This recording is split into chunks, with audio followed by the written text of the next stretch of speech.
Today we're going to be talking about how to compress your lead vocal, and specifically your lead vocal bus. So this is a critical aspect to get correct in your song because the vocals are such a central part of almost every single song. If you have vocals in your song, make sure you watch the rest of this training. I go through my go-to techniques to get your lead vocal thick and punchy and in your face. Part of this series that I'm doing, I also created 2 different guides for you to help you out as you're moving forward in your journey of mixing systematically. So the first one is going to be an EQ guide, which gives you all of the basic understanding of where the areas of interest when you're EQing each and every single instrument.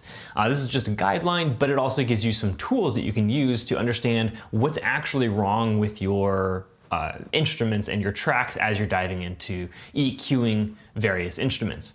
And then the second guide is a guide on compression. This is basically a 101 guide on what compression is and how to use it effectively. It goes through the 4 styles of compression so that you can understand exactly what I'm talking about throughout this series. So make sure you pick up both of those guides. You can find the link right below this video, or you can go to mastering.dinosaurdogstudio.com. We've already compressed most of the rest of the buses in this song. I did not show a few of them just because they're basically repeats of the acoustic guitar, and also the rhythm electric guitar I did not compress at all. The reason I didn't compress the rhythm electric is that distortion is compression. It's a natural kind of compression. Maybe not natural, but you get my drift. By distorting it so much, it's already really, really thick. And so by adding more compression, it's likely not going to improve the sound of the electric guitar. I might use a punchy type compression if the guitar is really, really thick and doesn't have any sort of transient hit. But in this case, it felt pretty good to me. It's not super distorted, so it does have some element of punchiness to it already, so I really just didn't think I needed to add anything to it. Use compression at your own discretion for electric guitars, but generally I am very cautious to put any additional compression on electric guitars unless I have a very, very good reason to. Now we are on the lead vocals. So this is extremely important to get right because if you mess up your lead vocals, your song is never gonna sound good. Let's dive in. One thing I did do to the lead vocal before I started compressing, and before I start compressing here, I haven't actually compressed it yet, is I cut out a little bit of let's see, it was around 470 hertz on the lead vocal. The lead vocal was really sounding kind of boxy to me, and so I wanted to make sure that I wasn't compressing too much based on that kind of boxy sound. I don't know if it really would have been an issue or not, but it was just really bothering me. So I took that out to help clean up the vocal a little bit before I started compressing it. One thing about compression as well is that, especially if you're using analog emulations for compression, it's going to add a lot of saturation to the track that you're compressing, even on top of the compression that you're doing. If you have anything that's really kind of nasty in the track itself, it's going to add harmonic energy to that section of the track or to those frequencies that you don't really like. Going to more than likely end up in the end product if you don't take that out before compressing. So it's a good argument for compressing or for EQing before compressing a track. But again, it's really up to what is actually the track and what your end goal is, because yes, I took out quite a bit of the mud in this lead vocal or the boxiness, but it's also,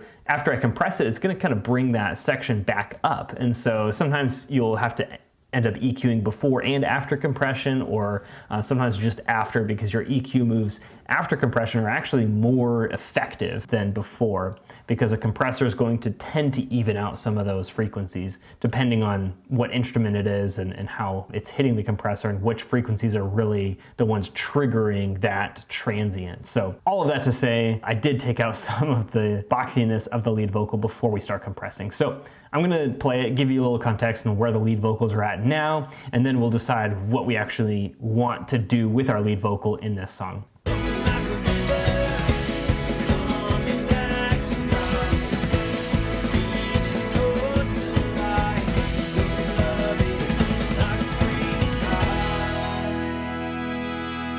Okay, so the lead vocals to me is sounding kind of buried. I want to bring it out a little bit, and I could do that with a little bit of volume. I might do that too. But I also want to ensure that I'm able to hear every single word that the singer is singing. That's the most important thing for this style of music and this song. It's going to be really important that we hear every single word. I'm going to want some more consistency in the vocal, so I might use some consistent type compression or normalizing type compression to bring out that. And then the other thing I might do is add some punchiness to the lead vocal to bring it forward. I have some doubles on this vocal already, so I'm not sure if I need to actually thicken it up at all, but I may think about that as I get into it. Who knows? Thickness type compression will also add some consistency to it, so I may just add the thickness type compression just to make the vocal more consistent. We'll find out. Let's start with our consistent type compression, and for this one, I'm actually going to go and use the emulated LA2A. This isn't necessarily always consistent type compression, but for a lead vocal, it really just works really well. As you can see, this interface is very, very simple. I just have an input and output. It has an automatic threshold, ratio, etc. already built into it. So I can't really change it, but for the lead vocal, this one just tends to work really, really well. If you want to learn how to do normalizing type compression with a different type of compressor, you can either go ahead and download the guide that's in the link in this video, or you can go back to the earlier video I did on the acoustic guitar where I did use a digital compressor to get the acoustic to be more consistent in this song. So let's dial this in. I really don't want to get too much gain reduction on this because I'm going to add at least one more compressor on this lead vocal. I don't want to compress the vocal more than about 10 decibels total, and so I don't want to get a huge amount of gain reduction here. Maybe 2 to 3 decibels, maybe a little bit more if I only end up using 2 compressors. Flowing like a river, we're coming back to life, reaching towards the light. Your love is like springtime. Flowing like a river, we're coming back to life, reaching towards the light. Your love is like springtime. Flowing like a river, we're coming back to life, reaching towards the light. Your love is like springtime. Flowing like a river, we're coming back to life, reaching towards the light. Your love is like springtime. Flowing like a river, we're coming back to life. Feeling pretty good to me. And then the next compressor I'm going to use is this one. And we're going to get a punchy type compression. So that's going to be a slower attack, slower release, just to emphasize the transience of the vocal as we go here. That'll allow the vocal to feel a little bit closer to you. It should sit in front of the mix a little bit more by using this punchy type compression. Setting up my compressor like I always do, high ratio, fast release, fast attack in order to identify transients, and then I adjust attack, release, and then ratio. Flowing like a river, we're coming back to life, reaching towards the light. Your love is like springtime. Flowing like a river, we're coming back to life, reaching towards the light. Your love is like springtime. Flowing like a river, we're coming back to life, reaching towards the light. Your love is like springtime. Flowing like a river, we're coming back to life, reaching towards the light. Your love is like springtime. So as you can tell, as I move the attack longer, it's actually feeling like he's actually spitting the words out a little bit more. And that's really what we're after. We're after that attack on the beginning of those words, because that's going to make the vocal feel closer and make it feel more prominent inside of the mix as a whole. So let's dial in our release now. Flowing like a river, we're coming back to life, reaching towards the light. Your love is like springtime, flowing like a river, we're coming back to life. Reaching towards the light, your love is like springtime, flowing like a river, we're coming back to life. Reaching towards the light, your love is like springtime, flowing like a river, we're coming back to life. Reaching towards the light, your love is like springtime, flowing like a river, we're coming back to life.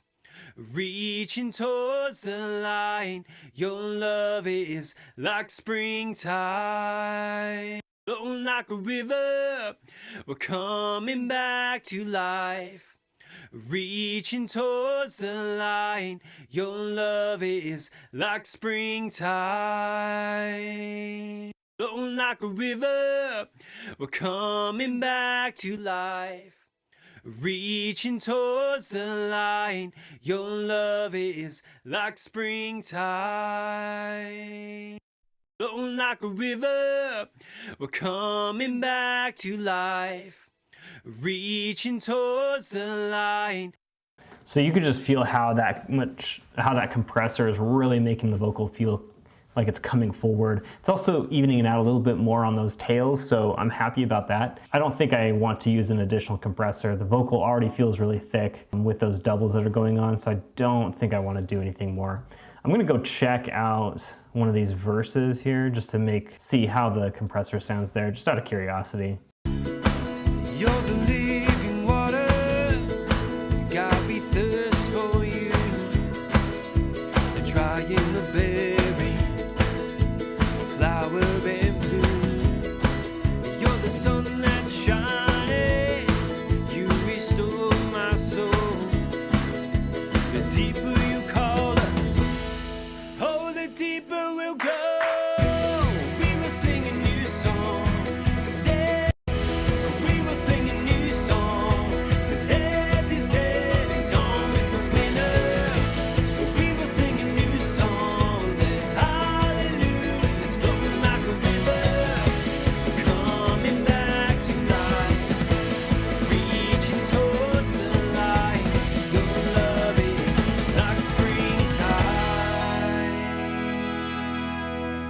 So you can just tell how much more consistency that compression is bringing to this song. So I'm really happy about that. Really like the way that this compressor is sounding.